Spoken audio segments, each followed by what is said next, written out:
Éruption de Nyiragongo, le bilan s'est alourdi à 32 morts et d'importants dégâts matériels enregistrés à la suite de ces coups sismiques. À Beni, une dizaine de personnes ont été tuées lors d'une attaque des ADF. Un diplôme de mérite et d'excellence sera décerné à l'ancien Premier ministre Bruno Tshibala pour avoir conduit la République démocratique du Congo à l'organisation des élections de 2018 sur fonds propres. Énième coup d'État au Mali, les médiateurs de la CEDEAO, Goodluck Jonathan, sur place depuis hier pour résoudre cette nouvelle crise à la tête du pays. Ravi d'être de notre pour ce journal sur Télé 50. Beni s'est à nouveau réveillé sous de pleurs. Une nouvelle attaque d'hommes armés dans la nuit de mardi à ce mercredi 26 mai dans la localité de Kilia sur l'axe routier Beni en secteur de Rwenzori a causé la mort de plusieurs personnes dans la province du Nord Kivu. Selon plusieurs sources locales, le bilan provisoire fait état des 13 morts. Ces tueries ont eu lieu alors que la zone est couverte par l'état de siège décrété par le chef de l'État, Félix Tshisekedi. Restons dans cette province. 4 jours après l'éruption du volcan Nyiragongo, les villes de Bukavu et Goma et les territoires de Nyiragongo connaissent des tremblements de terre chaque 5, 10 à 15 minutes. Face à cette situation inquiétante, la population de la ville de Goma ne savent pas à quel sens se vouer, surtout que l'OVG, Observatoire volcanologique de Goma, n'a pas une bonne communication pendant cette période. Des maisons sont en train de céder. 6 personnes ont été blessées hier et acheminées à l'hôpital. Les bilans s'est alourdi à 32 morts. Le point avec Pacheco Kavundama. Pour l'OVG, il faut qu'à chaque moment qu'il y ait tremblement, il faut que l'OVG s'explique et nous informe, nous qui ne savons rien par rapport à l'éruption volcanique. C'est ça le rôle de l'OVG. L'OVG doit dire à la population, ce tremblement de terre c'est comme ceci, avec une vitesse comme ça, ne paniquez pas, ou s'il y a un danger, que l'OVG nous dise et puis nous allons quand même évacuer les milieux dangereux. Nous demandons aux autorités de l'OVG de nous donner les informations à temps et de nous rassurer et de nous dire qu'est-ce que nous devons faire, quels sont les comportements à prendre. Comme tout être humain, la population est dans la psychose parce que c'est un événement, c'est une activité qui est en train de perdurer. Et nous sommes aux aguets et nous suivons de plus près les différents messages lancés par les autorités provinciales. Nous attendons la suite. Qu'adviendra-t-il après tous ces tremblements de terre qui surviennent après l'éruption volcanique? Tout ce que nous demandons à l'OVG, c'est de communiquer, de donner les messages à temps à la population, parce que nous avons remarqué une certaine faiblesse, une certaine torsion dans le cadre informatique plutôt, de la part de l'OVG. Nous voudrons assez que l'information nous parvienne à temps et pour que nous, à notre niveau, nous puissions prendre des mesures ou bien des précautions irrélatives. Fermeture des aéroports de Goma et de Kavumu après le passage du volcan Nyiragongo. La question sur les infrastructures de base dans les provinces du Nord Kivu et du Sud Kivu reste au centre de plusieurs préoccupations.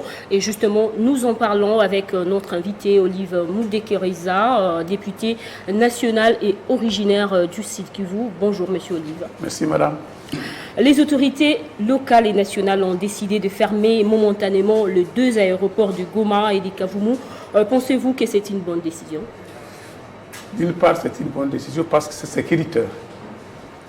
D'autre part, pour Bukavu, il faut quand même, Bukavu, même si on l'ouvre, il ne peut pas recevoir les gros porteurs. C'est de petits porteurs. C'est un aéroport de dépannage. Malgré ça, nous disons, il est temps aujourd'hui de réfléchir sur l'aéroport de Kavumu. L'aéroport de Kavumu est au centre de cette région.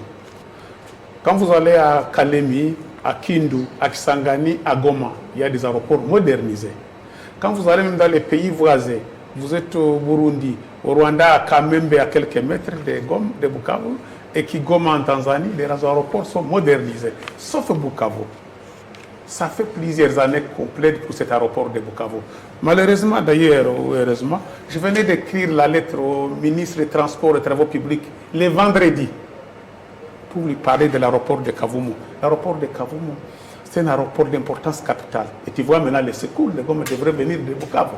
Tout le monde qui ira à Goma devrait passer par Bukavu. Bukavu, vous pouvez prendre à ce moment-là la route RND. La route aussi doit être réhabilitée. Vous pouvez prendre le bateau pour Goma. 15 minutes, vous arrivez à Goma par avion. Au moins 2 heures, vous arrivez à Goma par bateau. Vous avez au moins 3 heures par route pour y arriver. Mais toutes ces infrastructures de base-là ne sont pas réhabilitées. Donc, nous plaidons pour que Bukavu, l'aéroport de Kavumu, soit réhabilité. Et ça ne coûte pas les idées à la tête. Si on a au moins 50 millions, on sait allonger la piste 800 mètres pour atteindre 3000 mètres comme des aéroports modernes. Vous avez abordé donc la principale deuxième question que nous avons prévue, mais en tant que, je rappelle que vous avez été à la tête de la Fédération des entreprises du Congo dans le Sud Kivu pendant 10 ans. Monsieur Mudekeriza, que préconisez-vous exactement par rapport à ce problème pour des infrastructures de base? Qu'est-ce que vous proposez au gouvernement pour pallier à cette situation? Madame, dans la même lettre qu'on a adressée au ministre des Travaux publics, au ministre des Transports et copie au chef de l'État et le Premier ministre, on a dit, pour développer ce pays, pour relancer l'activité économique de ce pays, il faut penser aux infrastructures de base, les routes. Si vous nous faites des routes, on prend 4 à 5 routes. La route RN1 qui quitte Kinshasa passe par Congo central, Bandundu, Kasai, Lubumbashi.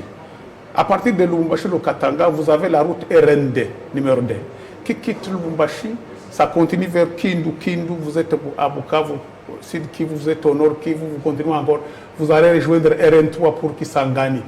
Les 3 routes. Et la route RN5. Malheureusement, il y a des calamités, des catastrophes au Kivu. Vous savez, la province du Sud Kivu, comme celle du Nord Kivu, on les considère comme des provinces jumeaux. Au Sud Kivu, il y a des problèmes aussi aujourd'hui. Il y a la montée de l'eau dans le lac Tanganyika. Oui. La route RN5 qui va jusqu'à Kalemi, au Katanga, est submergée. Tous les véhicules qui y passent sont emportés avec de l'eau. Des maisons sont submergées à Ouvira. Ce sont des catastrophes naturelles. Donc, nous disons au gouvernement, il faut construire des routes, asphalter des routes. Si vous asphaltez la route RN2, RN3, RN5, vous allez connecter tous les pays. Donc, et les aéroports. Le cas de l'aéroport, nous disons, c'est la province du Sud Kivu. Donc la ville de Bukavu n'a pas un aéroport de son nom. Et c'est l'aéroport la plus importante dans la région. Parce que l'aéroport est plus économique et politique, je peux dire, et sécuritaire. Tous ces cours dans la région devraient être faits à partir de Bukavu. Mais s'il n'y a pas cet aéroport, voilà, le Sud Kivu, comme le Nord Kivu, est presque asphyxié aujourd'hui. Il n'y a pas de secours rapide. Vous quittez ici pour atteindre Bukavu, Goma, c'est difficile. Il faut maintenant passer par le Rwanda, par l'Ouganda, tout ça. Même si vous passez par le Rwanda, alors vous allez prendre la route de 100 km de Kigali pour atteindre la ville de Goma. Pourtant, si vous étiez à Kavumu, vous pouvez faire quelques petits kilomètres, même par bateau. Merci, Monsieur Olive Mudekeriza, d'avoir répondu à notre invitation. Je rappelle que vous êtes député national du Sud Kivu. Oui, et merci beaucoup. Et nous présentons toujours nos compassions et condoléances à nos frères de Goma. Vous savez, je demande à tous les Congolais la solidarité. Moi qui vous parle aujourd'hui, il y a déjà des familles qui sont à Bukavu, chez moi, chez les autres. La grande partie de la population de Goma s'oriente vers le site Kivu à Bukavu. C'est une ville d'1 million d'habitants. Goma est de 1,5 million. Imaginez-vous toute cette population. Si 500 000 ou 1 million va à Bukavu, nous demandons au gouvernement de focaliser aussi les efforts vers au niveau du Sud Kivu. Merci à vous d'avoir répondu à notre invitation. Direction l'Assemblée nationale, examen et adoption de 7 projets de ratification des accords de prêt, des crédits. Et le ministre des Finances, Nicolas Kazadi, a défendu et présenté l'économie de ces projets de loi pour un total de plus de 400 millions de dollars américains hier. À l'ouverture de la plénière, le président de l'Assemblée nationale, Christophe Mbosso, a sollicité et obtenu d'examiner ces nouvelles matières en procédure d'urgence et de les inscrire au calendrier de la présente session. Ces 7 matières des ratifications, des accords, des prêts et crédits ont été débattus. Avant d'adopter ces propositions de loi, 25 intervenants qui sont inscrits pour la prise des paroles ont voulu obtenir du ministre Kazadi des explications claires, des orientations des politiques économiques nationales. Si les uns ont voulu connaître le poids et la taille réelle de la dette nationale actuelle auprès de l'annulation obtenue en 2010 au titre de l'initiative des pays pauvres très endettés, les autres ont voulu connaître les critères de choix des zones d'implantation de ces différents projets. Si les uns ont exclu l'adoption du projet pont-route-rail avant le projet port en eau profonde des Bananas dans le Congo central, les autres par contre ont recommandé le développement et la modernisation du réseau routier national, comme la route Mongata-Bandundu-Nyoki-Équateur ou d'autres routes des dessertes agricoles, pour accélérer plutôt l'intégration nationale avant l'intégration sous-régionale ou africaine. Par ailleurs, face à la modicité de certains prêts, 10 ou 15, voire 30 millions de dollars américains, beaucoup de députés ont recommandé au ministre des Finances de multiplier des efforts et de mettre en place un plan cohérent de lutte contre la corruption et de coulage des recettes publiques pour donner à l'État le moyen d'accroître son budget pour réaliser sans assistance extérieure certains projets d'intérêt national. La dignité et la fierté du pays sur le plan international et à ce prix, a conclu un intervenant. L'argentier, le ministre des Finances, a réservé des réponses appropriées à toutes les préoccupations exprimées par les élus nationaux. Ces projets ont été déclarés recevables et envoyés à la commission mixte économique financière, contrôle budgétaire et relations extérieures, appelée à travailler en urgence et déposer son rapport en 72 heures au bureau de la Chambre basse, de façon à donner au gouvernement le moyen d'avancer sur ce dossier. Nogeco, nouvelle jeunesse congolaise, va décerner à l'ancien Premier ministre Bruno Tshibala les diplômes de mérite et d'excellence pour la gouvernance parcimonieuse et efficace pour ayant conduit la République démocratique du Congo à œuvrer sur fonds propres jusqu'aux élections. La cérémonie de la remise de ce diplôme sera organisée demain jeudi à 14h à l'église Notre-Dame de Fatima à Gombe.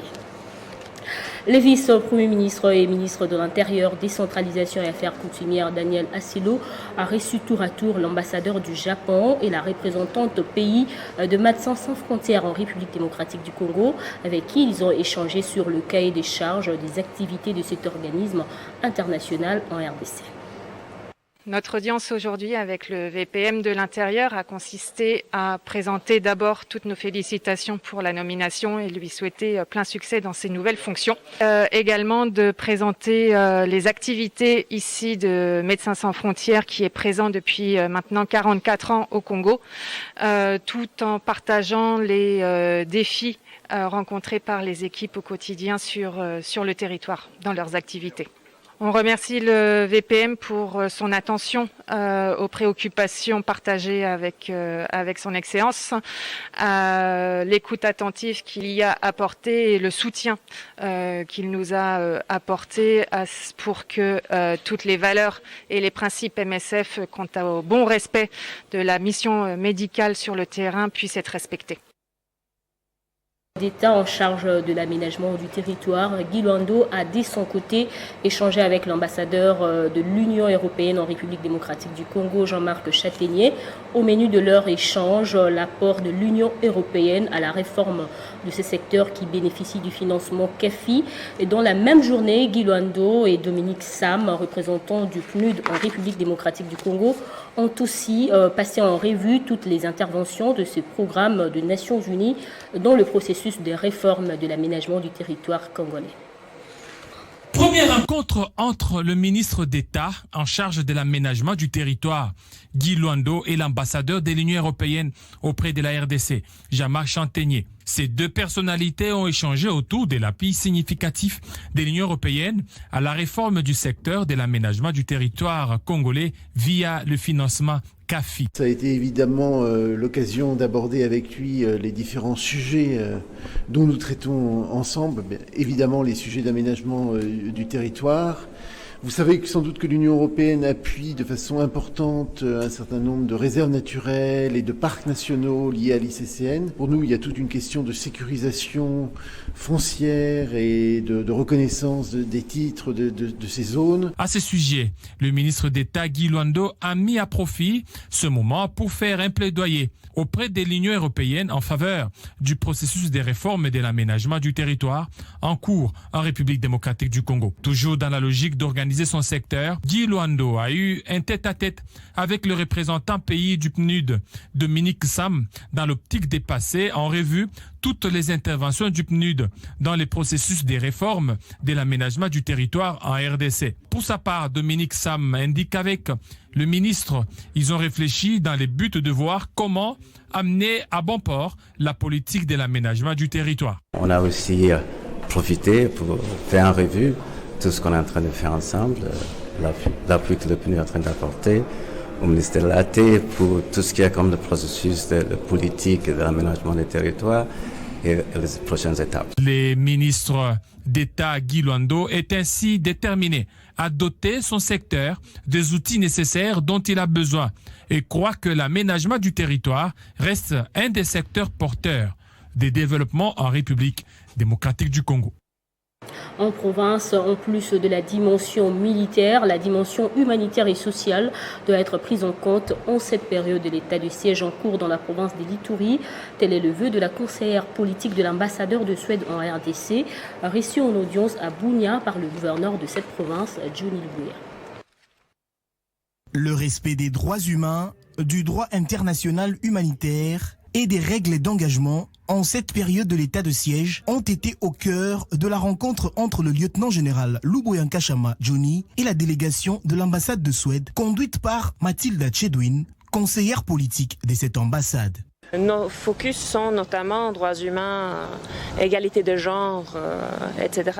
et aussi les actions humanitaires. Il a mentionné l'importance de suivre les règles d'engagement, des comportements, ce qui est très important, et aussi la proportionnalité dans toute opération. C'est très important pour tout le monde, les groupes armés, les autorités, chaque acteur partout dans le monde, de toujours suivre le droit international. Surtout concernant les droits humains et le droit international humanitaire. Pour les gouverneurs de l'Ituri, des instructions claires et précises ont été données par le président de la République, chef de l'État et commandant suprême des forces armées de la RDC pour l'observance stricte et sans faille non seulement des principes de droits humains, du droit international humanitaire et des règles d'engagement pendant l'état de siège, mais aussi et surtout la protection des populations et leurs biens, ainsi que la lutte sans merci contre les miliciens en vue de l'instauration de la paix, la sécurité et de l'autorité de l'État dans l'ensemble de la province de l'Ituri. Un mot de la justice dans ce journal. Confirmation des plaintes hier mardi contre les députés provinciaux Mike Mukebai par le gouverneur de la ville de Kinshasa ainsi que ses membres du cabinet au tribunal de grande instance de Kinshasa-Gombe. Il lui est reproché des propos diffamatoires et menaces de mort. Après avoir déposé les plaintes contre le député provincial Mike Mukebai, le gouverneur de la ville de Kinshasa, Jean-Tini Gobila et ses collaborateurs viennent de confirmer et prouver ainsi ces allégations au parquet du tribunal des grandes instances de Kinshasa-Gombe. C'était juste pour pouvoir confirmer. C'est vendredi passé que nous avons déposé tous les plaintes, les 4 plaintes. La plainte de son Excellence Monsieur le Gouverneur de la ville de Kinshasa, du directeur de cabinet du gouverneur, ainsi que l'assistant principal du gouverneur, M. Lévi Mpaye, et moi-même. Et aujourd'hui, la démarche était que nous puissions venir confirmer les plaintes que nous avons déposées au devers à travers nos avocats, et c'est ce qui a été fait. Toutes les plaintes ont été déposées et confirmées. Le lieu de Lingouala est accusé d'avoir tenu des propos qualifiés de désobligeants à l'égard du chef de l'exécutif provincial et ses membres du cabinet, ainsi que de menaces de mort à l'endroit de Bélise Ukunda, coordinatrice de la cellule de communication et presse du gouverneur. Des allégations dont plusieurs femmes réunies à l'esplanade du palais de la justice dénoncent et condamnent. Nous sommes venus pour soutenir Madame Bélise et décrier les manques de respect. C'est déplorable qu'il injurie une femme, que les juges s'épanchent sur les cas de ses députés provinciales pour qu'ils ne puissent plus déshonorer la femme. Selon la procédure, les procureurs généraux, avant d'inviter Mike Mukeba à la barre, une correspondance sera adressée à l'APICA, à l'Assemblée provinciale de Kinshasa, pour solliciter la levée de ses immunités, qui se fera au cours d'une plénière suivie d'un vote. Ouverture de l'atelier des renforcements des capacités régionales conjoints sur la synergie d'action en Afrique centrale pour une gestion durable de ressources naturelles à travers des données d'observation de la Terre. Ces travaux sont organisés sous la coordination de la CEAC, Communauté économique des États d'Afrique centrale. La Commission internationale du bassin du Congo-Ubangui ainsi que l'AGEOS organise ces assises dans le but d'étudier des données et informations d'observation de la Terre pour la gestion de l'eau et de ses ressources naturelles.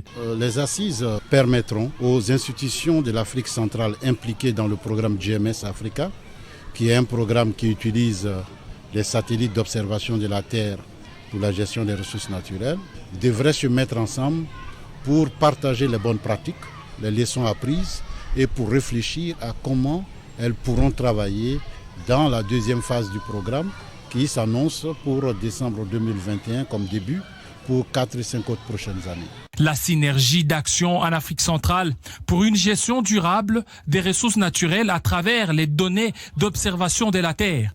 Cette thématique permettra aux institutions pays africains de réfléchir comment travailler dans les prochaines années. Nous avons développé un certain nombre de services, par exemple des outils de suivi réguliers sur les alertes de déforestation, la mise en œuvre de la formation, des outils d'accès aux données spatiales et des produits.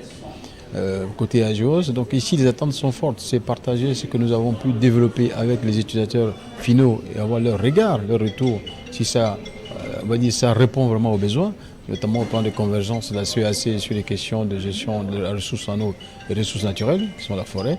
Ces assises regroupent les pays d'Afrique centrale, le Gabon, la République démocratique du Congo et tant d'autres afin d'améliorer les données et les informations de la gestion des ressources naturelles de l'Afrique centrale. Au Mali, l'ex-président Goodluck Jonathan, médiateur de la CEDEAO, dont la crise s'est rendue au camp militaire de Kati en la rencontre des auteurs du coup d'État du 23 mai dernier et les responsables politiques déchus par la junte. Le médiateur de la CEDEAO, dont la crise malienne a tenté de débloquer la crise provoquée par le nouveau coup de force de putschistes du mois d'août 2020. Des discussions ont commencé dans la soirée d'hier mardi à Bamako. Le Conseil de sécurité de l'ONU se réunira ce mercredi dans la soirée à la demande du Niger et de la France. Il faut tout remettre à plat car il y a 9 mois, la CEDEAO avait pesé de tout son poids pour fixer une transition la plus courte possible et un transfert rapide des pouvoirs aux civils.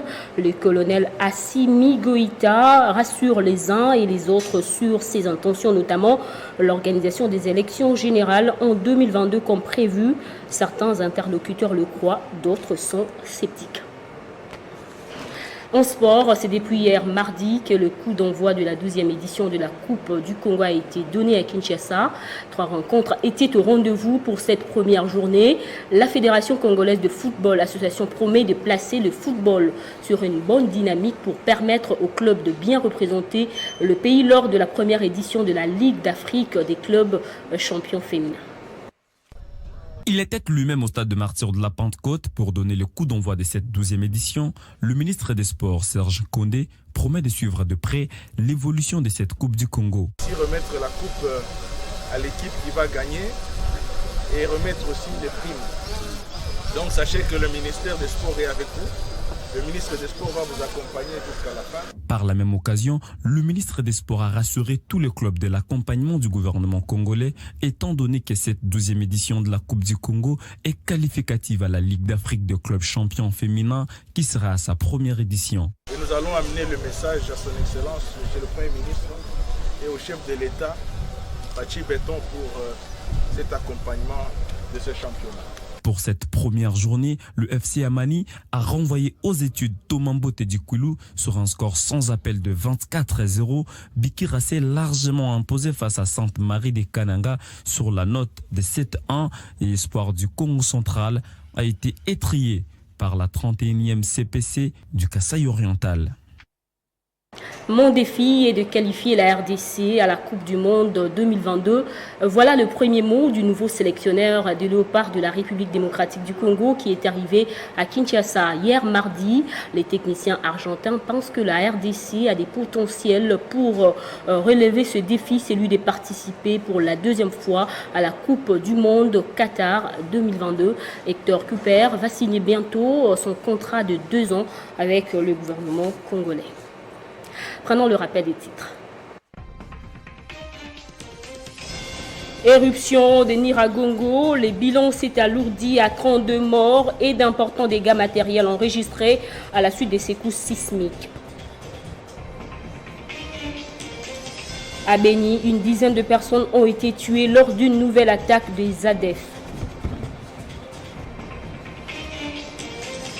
Un diplôme de mérite et d'excellence sera décerné à l'ancien Premier ministre Bruno Tshibala pour avoir conduit la République démocratique du Congo à l'organisation des élections de 2018 sur fonds propres. Énième coup d'État au Mali, les médiateurs de la CEDEAO, Goodluck Jonathan, sur place des Puisières pour résoudre cette nouvelle crise à la tête du pays. Et ne nous quittez pas, la revue de presse, c'est dans un instant.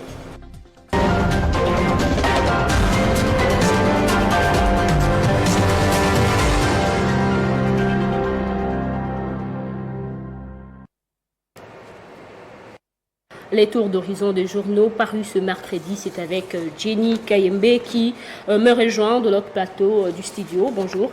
Bonjour Bédoun Kenge, bonjour à tous. À la une de votre revue de presse, état de siège au Nord Kivu et en Ituri, les deux provinces passent totalement sous l'administration militaire. Tout à fait, les ordonnances présidentielles nommant les maires, les bourgmestres et les administrateurs des territoires au Nord Kivu et en Ituri ont été rendues publiques hier dans la soirée. C'est après celle de gouverneurs militaires, rappelle Forum des As.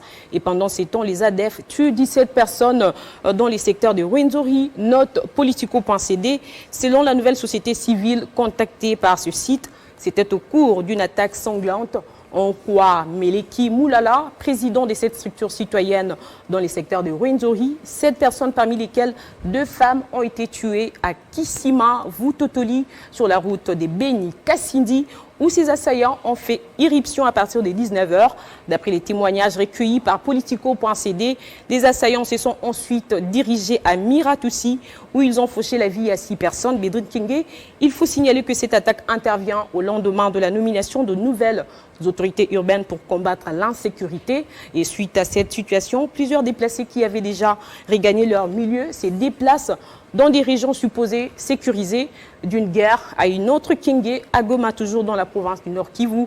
Les bilans de l'éruption volcanique de Goma s'alourdit dans les secteurs de Rwenzori, à Goma, dans la province du Nord Kivu plutôt, où 4 jours après l'éruption volcanique, les bilans s'est alourdi. Il est passé des 15 à 31 morts. La majorité est composée des personnes calcinées par la lave et asphyxiées par la fumée gazeuse. Jenny, crise politique au Mali, la tension persiste dans la presse également. Tout à fait, Bédouin Kenge. Politique Assimi Goïta, démet le président et le premier ministre, rapporte l'informateur.com. Les colonels Assimi Goïta, qui venaient de faire tomber Ibeka il y a 9 mois, vient encore de faire tomber le président de la transition, Bandawa, et son premier ministre, Mokhtar Ouane. Bien qu'officiellement vice-président, les colonels étaient et restent bien l'homme fort du pays des Bandawa, Mokhtar Ouane, et du président et du colonel Assimi Goïta, qui décident, s'interrogent les sites. Tout porte à croire que les 2 premiers devaient s'abstenir des marchés sur les plates-bandes de ces derniers, à savoir la défense et la sécurité. Mali, Bandawa et Assimi Goïta, comment la transition a basculé, titre jeunafrique.com. Tout s'est joué dimanche dernier lorsque Assimi Goïta, accompagné de quelques proches, s'invite au palais de Koulouba, furieux d'avoir été écarté de la formation du nouveau gouvernement qui était alors en cours. Goïta entend protester contre la mise à l'écart dans la future équipe de membres influents de l'ex-CNSP. Les colonels Modibo Kone et Sadia Kamara, mais les bras de fer tournent à l'affrontement le président Bandawa décide de faire fi des menaces et refuse de se plier aux demandes d'Assimi Goïta, relate les sites. Le lendemain, le deuxième gouvernement de la transition est dévoilé, au sein duquel les colonels Modibo Kone et Sadia Kamara se sont bel et bien remplacés par des généraux. Chez Assimi Goïta, la stupeur est totale, relate encore JeuneAfrique.com. Les colonels ne peuvent perdre la face, ils décident d'agir.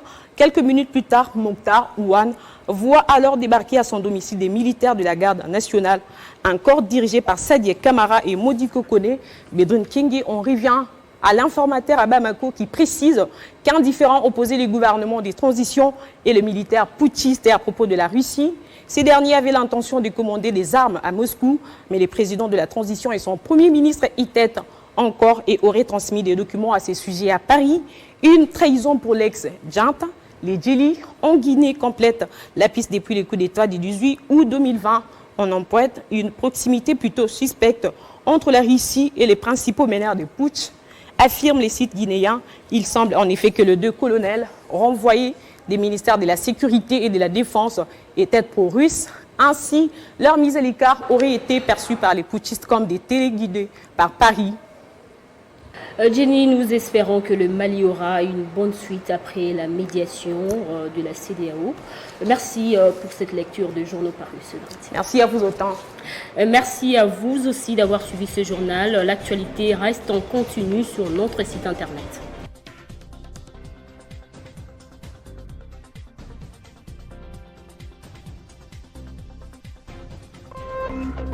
Téléchargez les infos Télé 50 sur www.tele50.cd.